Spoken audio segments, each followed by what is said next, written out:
अस्सलाम वालेकुम, आप देख रहे हैं गूंज। और सबसे पहले आगाज़ करेंगे जिस तरह से आज एक पुरमसरत मौका था। आज अदालती जो साल होता है उसके आगाज़ में एक तकरीब मुनक़द होती है। उसमें आज chief justice of Pakistan Umar Ata Bandial साहब ने फरमाया है कि जो 5 मेंबर्स उन्होंने सजेस्ट किए थे in the judicial commission for new positions, तो वो रिजेक्ट किए 2 लोगों ने। वो अटॉर्नी जनरल ऑफ पाकिस्तान थे और अशतर औसाफ साहब, और लॉ मिनिस्टर थे तारड़ साहब।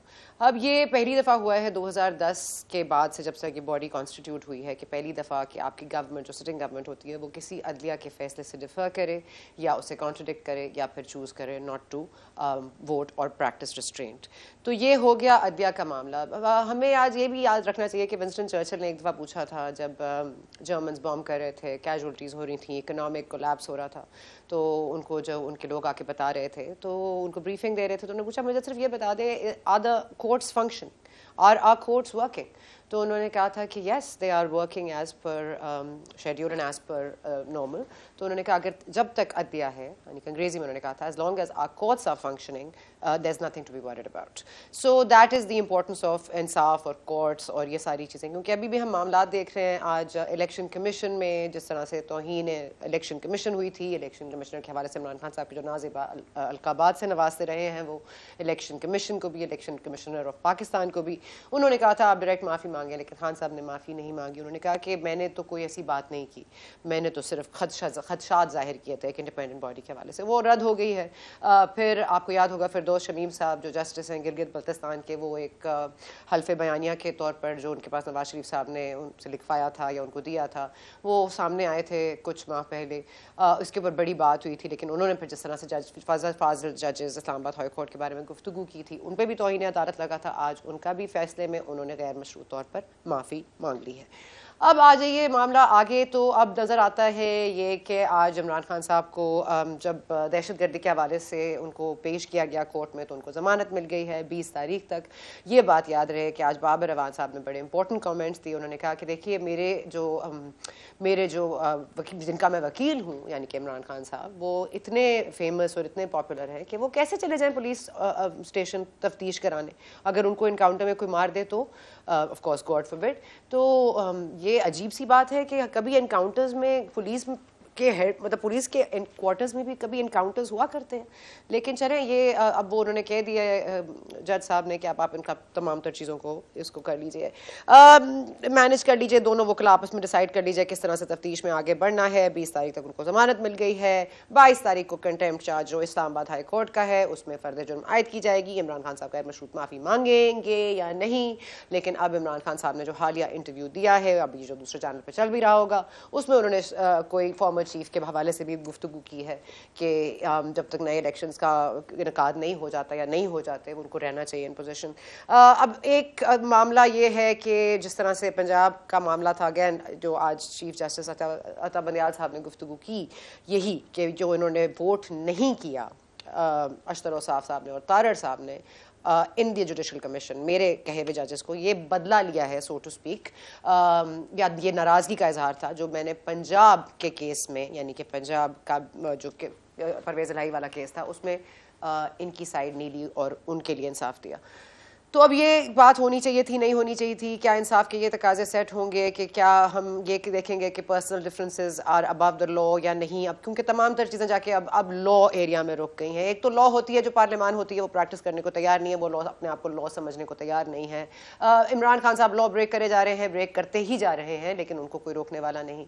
और साथ ही साथ ये भी आपको बता दें कि अब जो लॉ बेसिकली जो रूल ऑफ लॉ जिसने मनवाना है वो है अदलिया, और अब तमाम आंखें अदलिया पे की हुई हैं।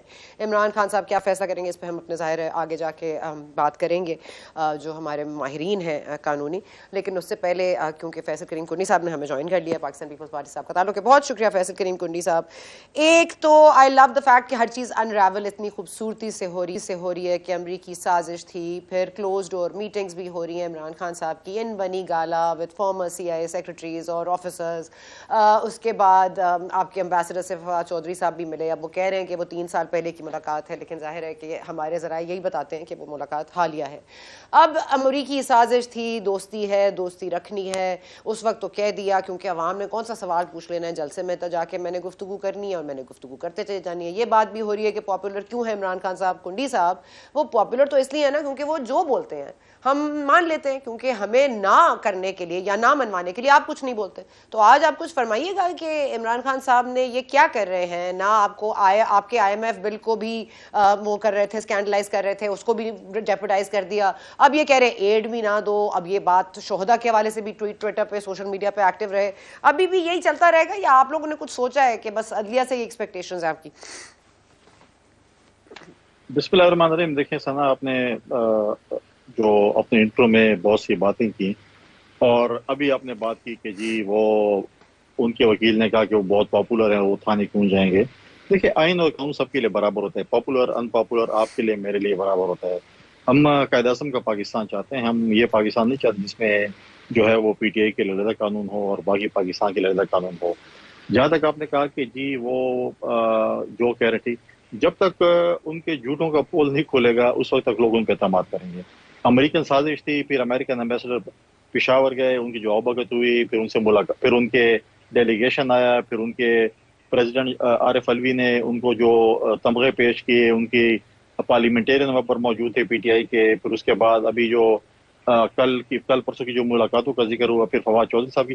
देखिए, अगर आपने मुलाकात की तो कहते हैं मैंने मुलाकात की है, झूठ बोलने की क्या बात है, शर्मिंदगी इसमें क्या बात है, आंखें छुपाने की क्या बात है कि जी मैंने मुलाकात नहीं। आप बोले, देखें डायलॉग्स होते हैं, पॉलिटिक्स में डायलॉग्स होते हैं, दुश्मन ममालिक के साथ भी बैठा जाता है। लेकिन प्रॉब्लम यह है कि इन्होंने आज तक पूरी मुलाकातों में जितने भी मैंने इवेंट्स आपको बताया, इन्होंने कम से कम एहतजाज नहीं रिकॉर्ड कराया कि आपके मुल्क ने जो हमने इल्जाम लगाया था उनके ऊपर आपने क्यों किया। क्योंकि जब ये लगाते तो डेफिनेटली वो जवाब भी देते।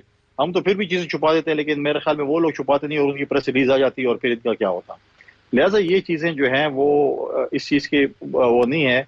और जहाँ तक बाबर अवान साहब का आपने जिक्र किया, उनके वकील का जिक्र करें कि जी मेरे लीडर बहुत पॉपुलर हैं, तो मेरा अपना जाती राय है, मैं ये पार्टी का पॉइंट ऑफ व्यू है।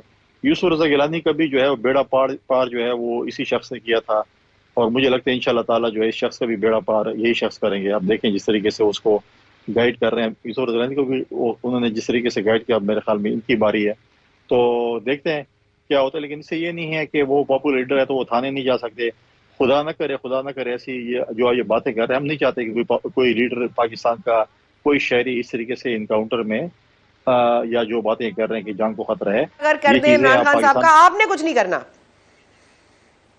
नहीं, क्या आपके सवाल मुझे सवाल दोबारा दोहरा देंगे? सॉरी, मैंने कहा बाबर अवान साहब पे, बाबर अवान साहब, मैंने कहा बाबर अवान साहब पे ही तवक्कल करेंगे कि वो उसी तरह से बेड़ा पार कराएंगे जैसे यूसुफ रजा गिलानी साहब का कराया था। लेकिन क्या आप भी इसमें कोई अमल दखल है आपका भी इमरान खान साहब के लिए?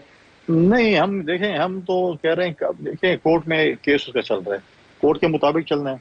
हमने अगर उनसे लड़ना है, वो पॉलिटिकल मैदान में लड़ना है, जब अगले साल इलेक्शन वाला 2023 में, और उसके 2023 में हम उनका मुकाबला डेफिनेटली करेंगे। हम इलेक्शन मुहिम चलाएंगे, हम डेफिनेटली उनको वो करेंगे।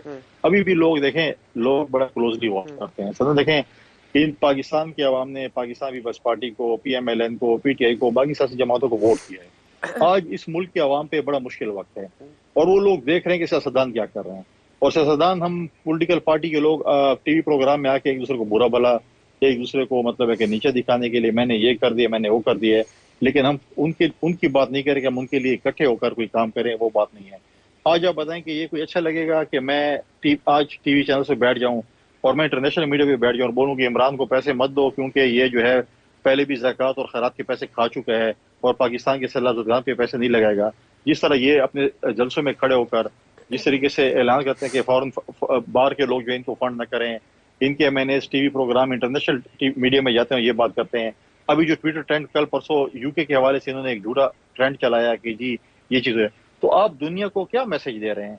अगर मैं भी ये काम शुरू करूं तो आप भी करें तो लोग क्या बोलेंगे हमारे मुतल्लिक? ये पाकिस्तान के पॉलिटिकल लीडर या पाकिस्तान की लीडरशिप क्या है कि मतलब अगर एक चीज हम कर रहे हैं, पाकिस्तान की अगर ये इमदाद आ रही है तो सैलाब पे खर्च होना है, तो आपको क्या तकलीफ हो रही है? आप करें, आपने 5 अरब कौल, आपके 5 अरब के 10 अरब, आप 50 अरब और भी जमा कर लें, लगाएं सैलाब पे। ऐसे नो कि 1 करोड़ घर और 1 करोड़ नौकरी 50 लाख घर की तरह ये भी एक बात रहे, तो आप लाए खर्च करें सैलाब पे। किसने आपको मना किया है?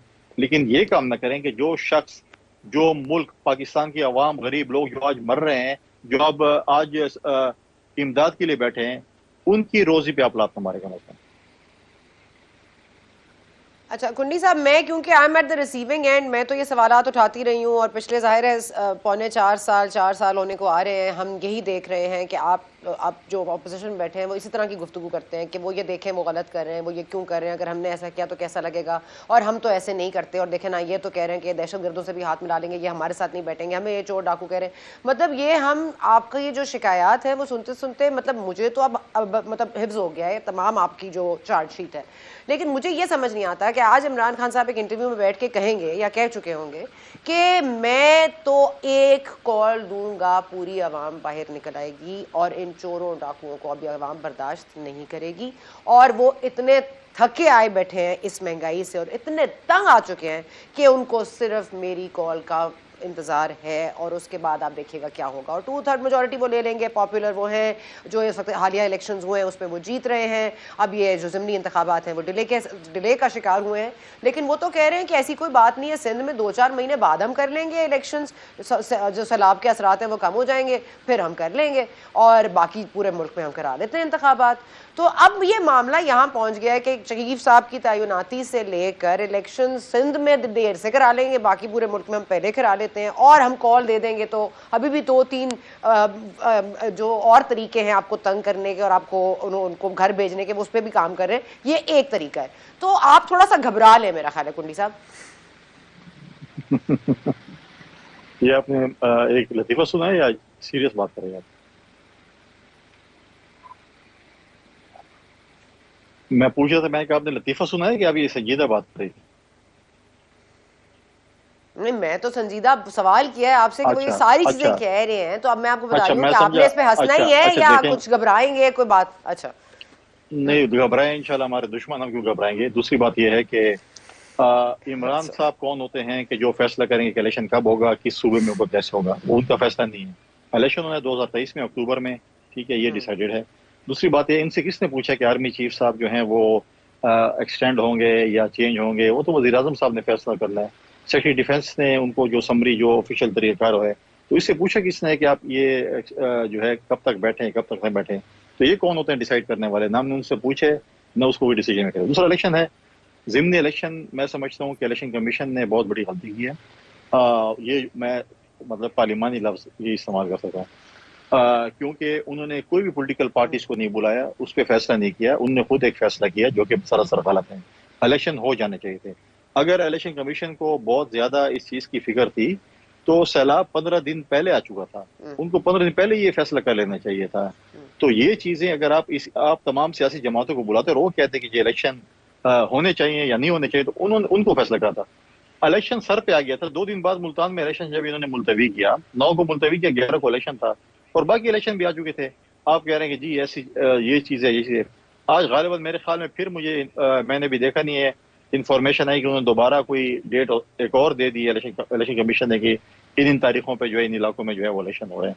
तो ये चीज देखें, आपने एक बात की कि जी आप रिसीविंग एंड पे हैं, लेकिन आप एक फैसला देखें, आप एक मैं न्यूट्रल का लफ्ज इस्तेमाल, आप एक जजमेंट की उस पर जो है वो करें कि आप देखें कि आप हर तरफ से रिसीविंग एंड पे, मतलब पीपल्स पार्टी का मैं नुमाइंदा बैठा हूँ, आप PMLN को भी सुनेंगे, आप PTI को भी सुनेंगे, बाकी जमातों को भी सुनेंगे, लेकिन क्या ये वक्त सर PMLN हमसे बात ही नहीं करती, हम कैसे सुनेंगे उनको?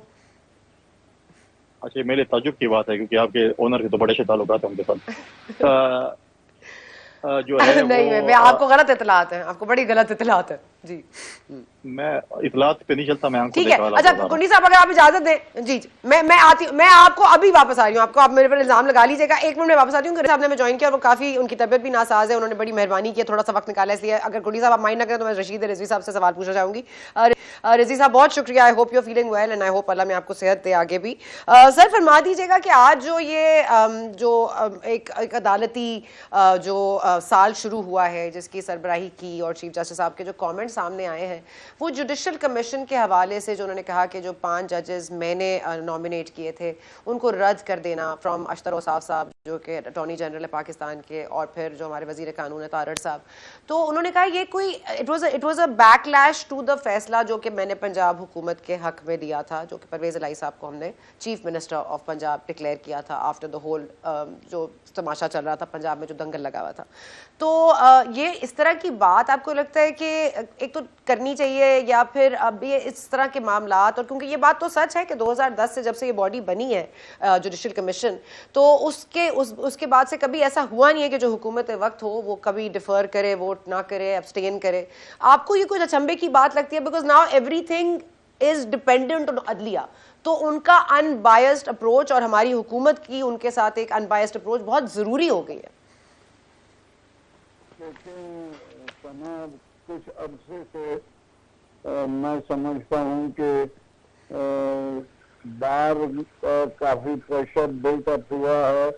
ये सुप्रीम कोर्ट के खास तौर पे जो अपॉइंटमेंट्स थे वो कि ये हमेशा सीनियरिटी पर हो, और इससे पहले भी बहुत सी पिटिशनें भी पेंडिंग है कि इसको किसी तरीके से रूल्स फ्रेम करके ये कर दिया जाए कि हाई कोर्ट से वही जजेस आएंगे जो मेरिट्स पे नहीं बल्कि सीनियरिटी पर बेसिस पर होंगे। वो बड़ा प्रेशर था, और मैं समझता हूँ कि ये कहना कि वो कोई डिसीजन का उसमें रिएक्शन में गए या किसी के उस और वजह से अटॉर्नी जनरल या लॉ मिनिस्टर ने रिएक्ट किया है, वो मुझे नहीं लगता, और इसको कहना भी नहीं चाहिए। लेकिन उनको ये कहना चाहिए था कि ये अप्रिशिएट करना चाहिए था कि 2003 या 4 से 2004 से जब सुप्रीम कोर्ट बार एसोसिएशन और पाकिस्तान बार काउंसिल ने 6 जजेस को out of turn Lahore high court के ले गए थे सुप्रीम कोर्ट, उसे चैलेंज किया था और ये प्ली लिया था कि जी सीनियरिटी केस तय हो गया। मलिक असद केस में 10 जजेस ने फैसला कर दिया है कि पाकिस्तान का चीफ जस्टिस सीनियर मोस्ट जज होगा, तो क्यों ना इस प्रिंसिपल को, अगर अच्छा प्रिंसिपल है सीनियरिटी का लॉ, तो इसको क्यों ना हाई कोर्ट पे भी इतला किया जाए। लेकिन उन्होंने कहा नहीं जी, हाई कोर्ट एक फ्रेश अपॉइंटमेंट है, ये कह के सुप्रीम कोर्ट ने उस वक्त एक गुगली फेंकी और अपना काम उन्होंने जस्टिफाई कर दिया। तो ये तो मैं कह रहा हूँ 20 साल 30-25 साल से बाहर का कंसिस्टेंट स्टैंड है कि सीनियरिटी को तरजीह दी जाए, और अगर नहीं है वो डिजर्विंग तो उसको फिर हाई कोर्ट में क्यों रखा है। सुप्रीम कोर्ट से ज्यादा हाई कोर्ट में है। सुप्रीम कोर्ट में तो लग्जरी लिटिगेशन होती है, बहुत कम लोग आते हैं, जो पैसे वाले होते हैं वो आते हैं, ज्यादातर तो डिस्ट्रिक्ट कोर्ट और हाई कोर्ट तक कन्फाइन होके रह जाते हैं। वहां पे तो आप उनको जजों को रखते हैं, लेकिन जब बात आती है सुप्रीम कोर्ट में ले जाने की तो आप कहते हैं कि जी ये इनके मैरिज डिफिकल्ट है। 10-10 साल से जजेस बैठ के काम कर रहे हैं हाई कोर्ट में, उससे पहले तो कभी उनके मैरिज पे सवाल नहीं उठता है। अब आप कहते हैं कि जी वो डिजर्व नहीं करते हैं, तो हाई कोर्ट को क्यों डंपिंग ग्राउंड आप बना रहे हैं। तो मैं समझता हूँ कि ये अटॉर्नी जनरल और लॉ मिनिस्टर ने बार के प्रेशर में ये वोट डाले थे और किसी वजह से नहीं। अच्छा रजी साहब, ये जो काजी फायज ईसा ने भी इसके खिलाफ वोट किया या एब्सटेन किया, तो उनके रीजंस क्या होंगे? चलें अगर इनके रीजंस नाराजगी थे या इनके खिलाफ फैसला आ गया था, तो काजी फायज ईसा साहब ये क्यों करेंगे? उन्होंने भी तो एब्सटेन किया या नहीं उनके सपोर्ट में वोट किया? नहीं, उन्होंने वोट डाला, उनका भी वोट था। जस्टिस तारिक साहब का भी, सरदार तारिक साहब का भी वोट गया है, और अख्तर हुसैन साहब जो पाकिस्तान बार काउंसिल के रिप्रेजेंटेटिव थे, इन सबों के 5 वोट मिल गए थे और मेजॉरिटी बन गई। उन्होंने भी सीनियरिटी के प्रिंसिपल को किया कि क्यों नहीं आप इस्लामाबाद हाई कोर्ट के चीफ जस्टिस को लेके आते हैं, क्यों नहीं आप सिंध हाई कोर्ट के लेके आते हैं, आप 10वें और 9वें नंबर के जजों को ले जा रहे हैं। ठीक है, अगर तो ये हालात रहे तो फिर अदलिया फैसले जो करेगी, जाहिर है फिर वो इसी तरह से बार बार इनके ऊपर बात करना या ना करना। फिर आज जो इस्लामाबाद हाई कोर्ट के जस्टिस अतर मिनल्ला साहब है, उन्होंने भी बड़ी इंपॉर्टेंट बात की है कि an apology is tendered, is not demanded. तो सर ये टेंडर्ड होनी चाहिए, तो फिर डिमांड तो इमरान खान से भी है कि गैर मशरूत तौर पर माफी मांग लें। और ये केस, जिस केस का मैं हवाला दे रही हूँ वो फिरदौस शमीम साहब का है, जो साबिक चीफ जस्टिस रहे हैं गिलगित बल्तिस्तान के, जो उन्होंने गुफ्तगू की थी जिससे उन्होंने सिटिंग जजेस को जिस तरह से उन्होंने मिस जज किया। जी राना शमीम साहब, जी सॉरी, राना शमीम साहब के हवाले से आप क्या कहिएगा सर? वो जो उन्होंने कहा है अपॉलजी शुड बी टेंडर, आज उन्होंने तो गैर मशरूत तौर पर माफी मांग ली है, और इनके हवाले से इमरान खान साहब तो ऐसा नहीं लग रहा कि वो गैर मशरूत माफी मांगे, क्योंकि उनके दहशतगर्दी वाले जो केस में है उनके खिलाफ, उसमें भी उनकी वही आर्ग्यूमेंट है जो उनकी कंटेम्प्ट कोर्ट में आर्ग्यूमेंट है खातून जज के हवाले से।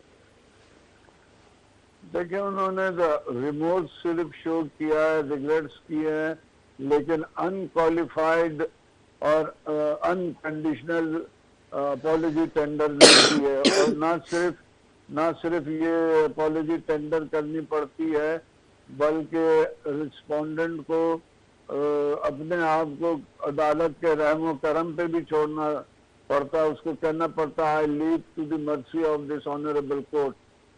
वो भी नहीं किया है इन्होंने, तो इसी वजह से उन पे चार्ज फ्रेम हो रहा है 22 तारीख को।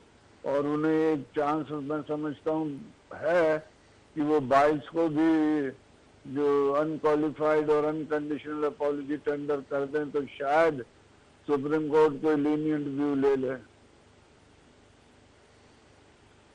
आपको लगता है लीनियंट व्यू होना चाहिए या फेवरेटिज्म के जमरे में आ जाएगा? क्योंकि लाडला तो एक फेवरेट लफ्ज है ही हमारी मौजूदा हुकूमत की। फैजल करीम कुंडी साहब will correct me if I am wrong, लेकिन वो फिर लाडलापन नजर आएगा, झलकेगा, या ये इंसाफ होगा?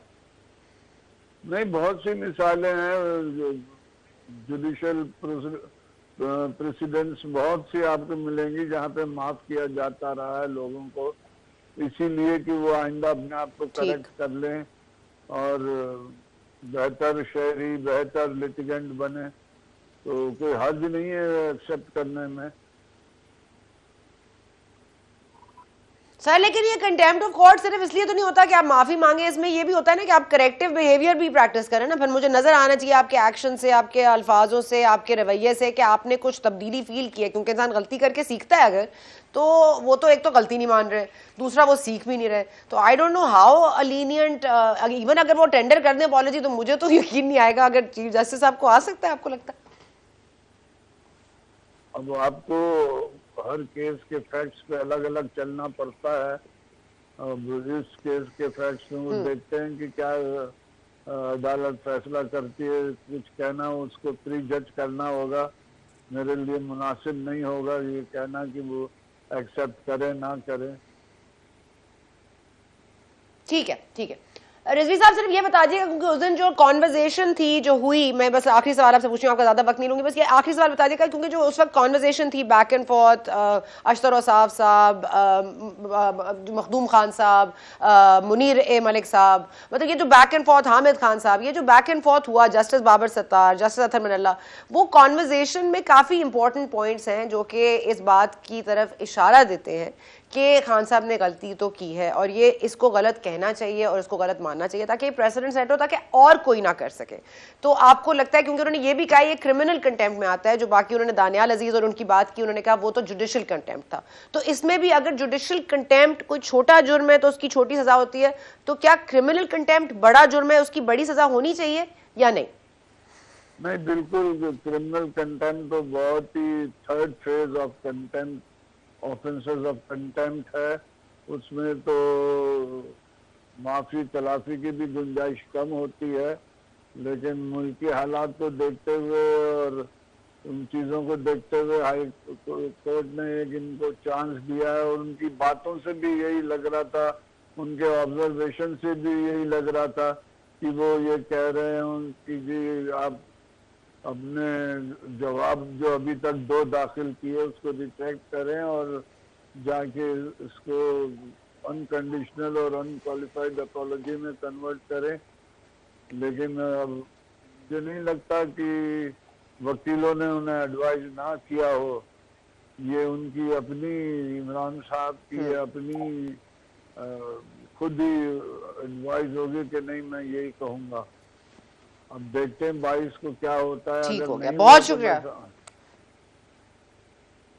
हाँ ठीक हो गया रशीद रजी साहब, बहुत शुक्रिया, आपने वक्त निकाला। Hoping the best of health for you. Kundi sahab, I am leaving you with a ton of questions. एक तो ये कि अगर तो 22 को वो फैसला ना आया जिसकी आप उम्मीद कर रहे हैं, तो आप लोगों ने आगे क्या करना है? क्या तमाम नजरें अदलिया पे ही हैं या क्या पार्लियामान ने कुछ करना भी है? दूसरा एक बड़ा इंटरेस्टिंग पॉइंट रेज कर दिया है फजल रहमान साहब ने। उन्होंने कहा है कि अगर तो जी चीफ की एक्सटेंशन हो सकती है तो फिर पार्लियामान को भी एक्सटेंशन देने के लिए पार्लियामान में भी ऐसी कोई रूलिंग होनी चाहिए। इस पर भी बात करेंगे, लेकिन एक छोटा सा वक्फा लेने वाले हैं।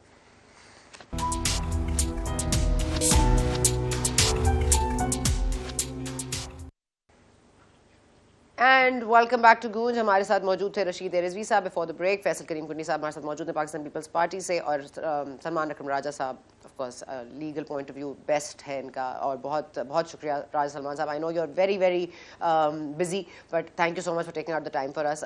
सलमान साहब, बिकॉज मैंने फैसल साहब को काफ़ी देर से वेट कराया, I just want to take his response then come to you if that's okay with you. जी फैसल करीम कुंडी साहब, ये जो गुफ्तगू हो रही है अभी, जो आपने सुनी, रशीद रिजवी साहब कह रहे थे कि देखें ये क्रिमिनल कंटेम्प्ट तो मामला थर्ड फेज का है and it's a serious contempt matter, तो इस पे सारी तर उम्मीदें जो हुकूमत की हैं, बिकॉज और किसी चीज़ में और किसी रेफरेंस में आप कोई फॉलो अप करते दिखाई नहीं दे रहे। दहशतगर्दी का मुकदमा आपके सामने है, उनकी भी जो आर्ग्यूमेंट्स हैं वो सिमिलर है टू द कंटेम्प्ट केस, तो वहाँ पे भी जमानत मिल गई है। आपने आज फिर अपने वकील जो हैं पुलिस ने वो फिर बदल लिए हैं, एंड लेट्स नॉट फॉरगेट कि वो वकील पहले किस किस को रिप्रेजेंट कर चुके हैं। तो ये मामला आपको कहाँ ज़्यादा दिखाई देता है? यू लाइक आपकी सारी तर जो कोशिश है वो यही है कि मतलब इस्लामाबाद हाई कोर्ट से कोई ऐसा फैसला आ जाए कि इमरान खान साहब नाअहल हो जाए, तो फिर वो सही कह रहे हैं कि साजिश यही है?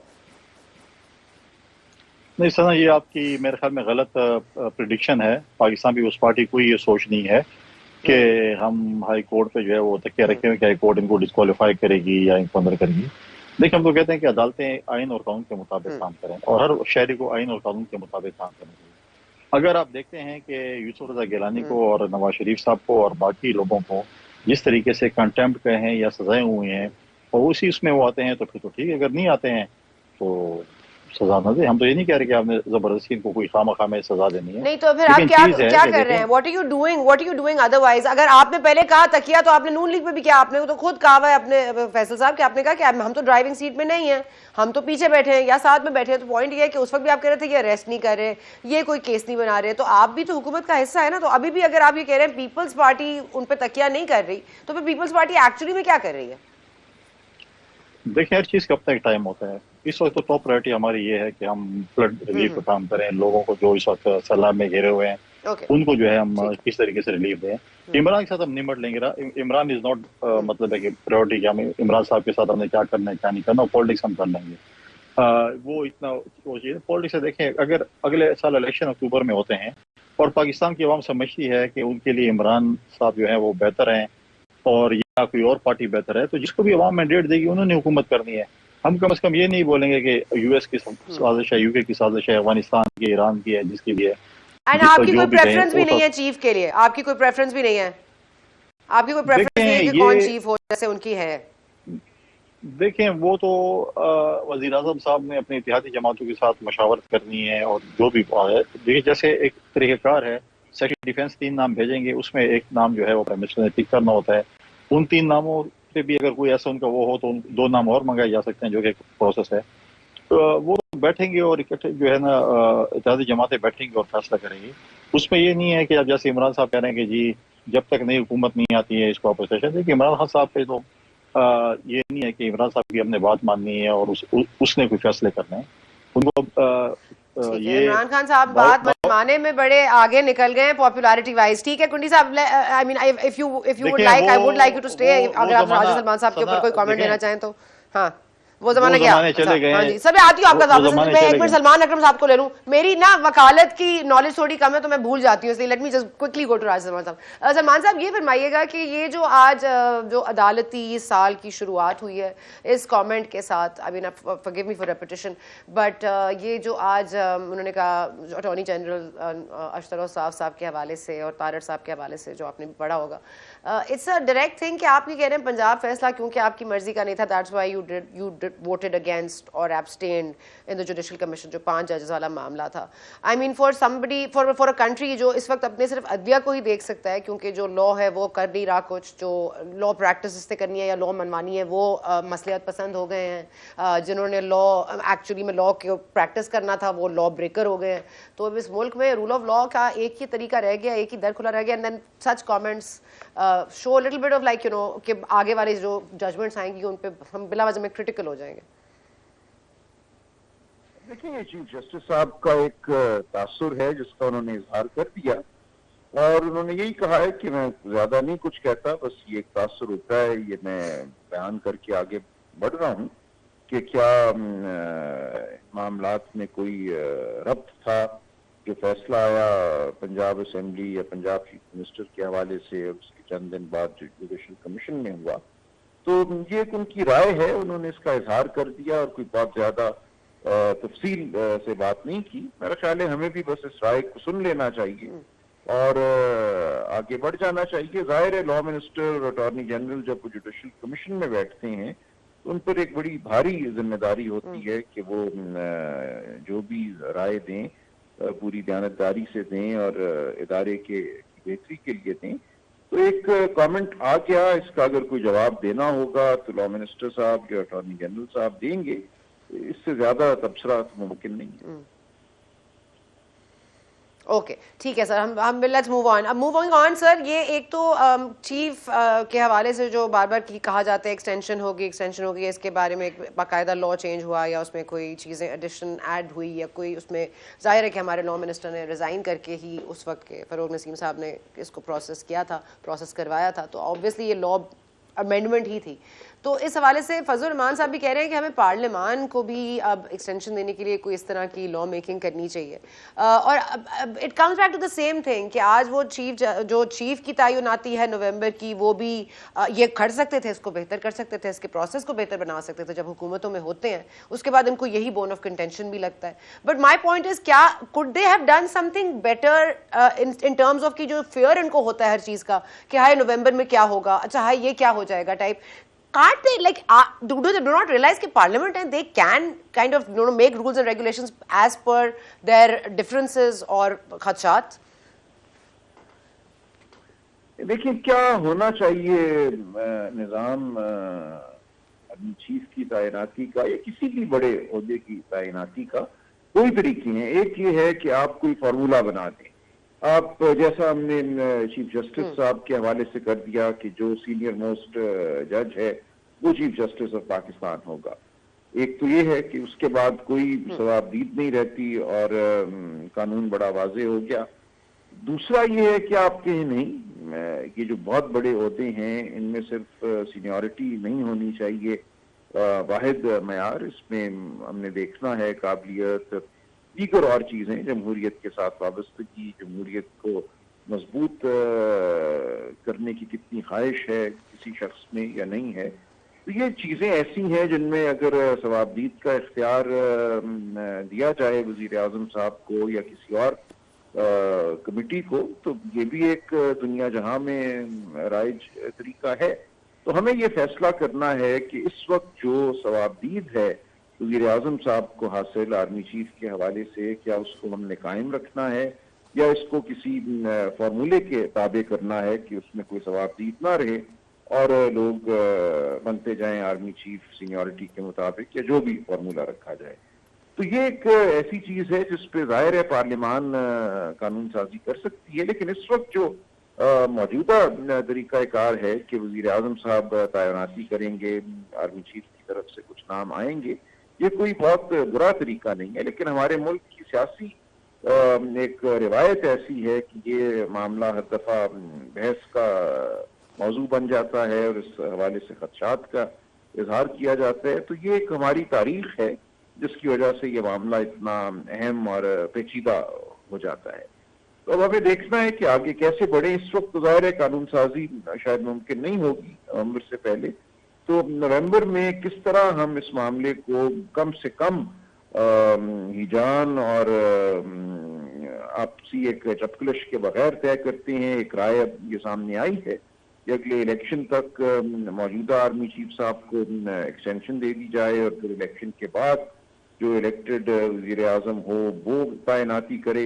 ये एक राय है, जरूरी नहीं कि एक कबूल की जाए। दूसरी राय ये है कि इस वक्त एक वजीर आजम मौजूद हैं, उनको इख्तियार हासिल है, वही अपने इख्तियार का इस्तेमाल करें। तो फैसला मैं समझता हूँ जो सियासी एक आप कह लीजिए मकालमा होगा उसके नतीजे में सामने आएगा। ठीक है, let me just take that very quickly to Faisal sahab, and then I am coming back right to you Salman sahab. I have one or two questions left. जी फैसल करीम कुरैशी साहब, ये जो इमरान खान साहब आपने कहा उनकी मानेगा तो कोई नहीं, लेकिन उन्होंने ये राय का इजहार तो कर दिया, और अपेरेंटली लग रहा है कि आप लोग शायद एक पेज पर हैं इस मामले में। कम से कम जो सिटिंग गवर्नमेंट में जो मेजॉरिटी पार्टी है वो नून लीग है, उनको वो और पीटीआई फाइनली किसी एक चीज़ पर तो किसी पे एग्री करते हैं कि शायद जो मौजूदा चीफ है उनको एक्सटेंशन दे दी जाए जब तक ये इलेक्शंस नहीं होते। अब ये अलग रोना है कि वो इलेक्शंस अगर तो अक्टूबर जिस तरह आप कह रहे हैं 2023 में होंगे, फिर इमरान खान साहब अवाम का आपको फिर धमकियां देंगे कि अवाम को ले आएंगे। तो क्या ये मामला इस तरह आपको लगता है हल हो पाएगा?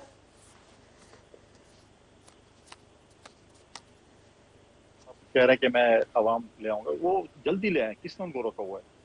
अगर उनको जल्दी इलेक्शन, दो चीजें हैं, पहले अगर उन्होंने कहा है कि मैं कॉल दे दूंगा और मुझे ज्यादा टेस्ट न कर जाए, मैं कहता हूँ कल लेके आने, आज लेके आने। दूसरी, अगर उन्होंने अर्ली इलेक्शन के अगर वो संजीदा होते अर्ली इलेक्शन में, तो आज वो पंजाब और केपी की असम्बली तोड़ देते, और मे बी वफाकी हुकूमत मजबूर होती इलेक्शन में जाने के लिए, लेकिन उसमें वो संजीदा नहीं है। फर्ज करे, पहली बात है कि मैं उसकी कोई अथॉरिटी नहीं है कि वो डिसाइड करेंगे जी चीफ को एक्सटेंशन देंगे। चलो अगर ये मफरूजा मान भी लिया जाए तो अर्ली इलेक्शन तो गया, फिर तो आपने चीफ को 1 साल एक्सटेंशन देनी है। 1 साल एक्सटेंशन मीन अक्टूबर में इलेक्शन, तो no then he is ready for मतलब जो इन टाइम इलेक्शन। फिर वो जल्दी इलेक्शन वाला और वो नारा उनका जो था वो किधर गया, और अवाम लाने वाला नारा किधर गया? फिर तो ना अवाम लेके आएंगे ना जल्दी इलेक्शन की बात करेंगे, फिर तो इन टाइम इलेक्शन की बात कर रहे हैं। अगर वो इस मफरूजे पे अगर हम बात अगर डिबेट कर भी लें जो है। अच्छा, सलमान साहब से पूछना, सलमान साहब ये क्या ये कहीं है कि 1 साल की ही एक्सटेंशन हो सकती है? Can a shorter time period be set? I mean I am not sure if you are aware, but I am not, so I was just wondering if you knew. नहीं, जरूरी नहीं है कि 1 साल की हो, कम मुद्दत की एक्सटेंशन भी हो सकती है। इसलिए मैंने अर्ज किया कि अगर तो ये कोई पॉलिटिकल सियासी मुकालमा होता है और एक समझौता हो जाता है तो उसके तहत 4-6 महीने की एक्सटेंशन भी हो सकती है, और उसी दौरान अगर इलेक्शन हो जाए तो फिर जो भी वजीर आजम मुंतखब हों वो तैनाती करें। इसलिए जरूरी नहीं है कि 1 ही साल की एक्सटेंशन हो। अच्छा सर, ये दहशतगर्दी का मुकदमा विच यू ऑलरेडी मतलब आप मुझे आई क्लियरली रिमेंबर कि you are against it and you don't believe in it and neither do I, but अब चल तो रहा है, अब जाहिर है उसमें पेशियां भी हो रही हैं, 2 दफ़ा 3 दफ़ा बुला भी चुकी है पुलिस तफ्तीश के हवाले से। इमरान खान साहब रिफ्यूज्ड, आज बाबर अवान साहब ने कहा उनको सिक्योरिटी थ्रेट भी हो सकता है, सो देयरफॉर उन्होंने कहा कि यहीं कोर्ट में बैठ के आप तफ्तीश कर लें, आपने जो पूछना है। तो इस पे भी ज़ाहिर जज ने नहीं कोई रूलिंग, जिन्होंने कहा आप दोनों वकला आपस में फैसला कर लें कि क्या करना है। तो कहीं ना कहीं आई मीन एक तो आप मतलब this is a very precarious balance between you know कि आप you are calling for judicial overreach, मतलब आपकी हर चीज़ आप कोर्ट में इसमें क्योंकि तारीख पे तारीख और वेटिंग गेम, मतलब is this the only option left for Pakistani politics के बस कोर्ट चले जाएं सब मामला और वहीं पर तय हो जाए? देखिए, कुछ मामला तो वाकईतन ऐसे हैं कि आइन की तशरीह की जरूरत होती है, उन मामलात के लिए अदालत जाने में कोई मज़ायका नहीं है। लेकिन अगर आप अपने सियासी हरीफों पर मुकदमे बनाते हैं सिर्फ इसलिए कि उनको मुकदमों में फंसा के रखा जाए तो वो जाहिर है कोई अच्छी बात नहीं है। लेकिन हमारी ये रिवायत है और हुकूमत ये करती है, अपने सियासी मुखालिफिन पर मुकदमे बनाती है। तो इस वक्त भी बहुत सी FIR-एं हैं जो खान साहब और उनके जो साथी हैं उन पर कटी हुई हैं, उनमें से कुछ शायद जायज़ हों, कुछ शायद जायज़ ना हों। मेरी नज़र में जहाँ तक कि दहशतगर्दी के मुकदमे का ताल्लुक है, दहशतगर्दी का इल्ज़ाम कोई बहुत जल्दी नहीं लगाना चाहिए, और हमारा सुप्रीम कोर्ट भी इस हवाले से वाज़ेह है कि दहशतगर्दी का मतलब दहशतगर्दी है, और उससे माशरे में सरासीनगी फैलनी चाहिए, खौफ पैदा होना चाहिए। दहशतगर्दी और तौहीन अदालत में फ़र्क है। एक ही वाक़े के हवाले से तौहीन अदालत का मुकदमा भी चल रहा है या कार्रवाई चल रही है, और दूसरी जानिब दहशतगर्दी का मुकदमा भी कायम कर दिया गया है। अब देखते हैं आगे ये मामला कैसे चलते हैं। तो मेरी तो ख्वाहिश यही है कि सियासी मुखालफिन पर गद्दारी, दहशतगर्दी, इस नौइयत के मुकदमात जो हैं कम से कम बनने चाहिए। तो फिर उस अगर हम इनको डिस्करेज करते हैं तो फिर एक तरह से इनकरेज कर रहे हैं ना कि कम से कम कोई तो रूल सेट होने के लिए फिर कंटेम्प्ट कम्स इनटू प्ले। और अगर कंटेम्प्ट है तो वो जुडिशियल है या वो क्रिमिनल है, क्योंकि 3 तरह के कंटेम्प्ट्स हैं। तो अब ये मामला जाहिर है अगर तो हमने यही ऑप्शन खुला रखना है, because that's the only way of practising corrective behaviour और इन्फोर्सिंग करेक्टिव बिहेवियर, तो the point seems to be amiss here. तो मैं आपको ये नहीं पूछूंगी वो अदालत से माफ़ी मांगेंगे गैर मशरूत तौर पर, उनको माफ़ कर दिया जाएगा, बिकॉज आई नो आप उस पर कमेंट नहीं करेंगे। लेकिन आपकी नज़र में क्या हम फिर मतलब बहुत ज़्यादा वजन नहीं दे रहे या वेट नहीं डाल रहे कंटेम्प्ट केसेस पर? क्योंकि कहीं ना कहीं तो कोई करेक्टिव मेजर्स लेने पड़ेंगे ना। एक आदमी जो it's not coming under a direct, कोई आईनी तौर पर उसने कोई खिलाफ वर्जी नहीं की, बट एक फसाद तो वो फैला रहे हैं ना। ये तो ठीक है ना, कंटेम्प्ट का कानून इसीलिए है। देखिए, तौहीन अदालत का कानून है, उसके अलावा हत्या इज्जत का कानून होता है। बहुत से कवानीन है जहां आप शिकायत अपनी जो है वो लेकर जा सकते हैं कि मेरी तौहीन हुई है, खा वो अदालत हो या कोई आम शख्स हो। तो इन कवानीन का इस्तेमाल एक जायज़ तरीके से होना चाहिए ताकि माशरे में कुछ तहजीब बाकी रहे और गुफ्तगू जो है वो किसी दायरे में रहे। लेकिन इन कवानीन का भी इस्तेमाल अगर किया जाए किसी को करने के लिए, जुबानबंदी करने के लिए, तो वो भी ठीक नहीं है। लिहाजा हर कानून जो है उसका गलत इस्तेमाल भी हो सकता है और ज़ाहिर ठीक इस्तेमाल भी हो सकता है। तो ये चीज़ें माशरों में पैदा होती हैं एक रिवायत के नतीजे में, एक सियासी ठहराव के नतीजे में, अपने हरीफ को एक हरीफ मानने के नतीजे में। अगर आपका रवैया ये हो कि मेरे अलावा कोई भी ना हो, हर एक को मैंने ख़त्म करना है, तो फिर एक और सूरत सामने आ जाती है फसाद। जो कि हम जहाँ पे ऑलरेडी लैंड कर गए हैं। I am very tempted to ask you but I am out of time, if you could give a very short response. Salman Akram Raja sahab, ये फ्रीडम ऑफ स्पीच और कंटेम्प्ट में ये जो इमरान खान साहब कर रहे हैं वो क्या जस्टिफाई करता है फ्रीडम ऑफ स्पीच को, या आप समझते हैं कि कंटेम्प्ट सही हुआ है? बस ये बता दो।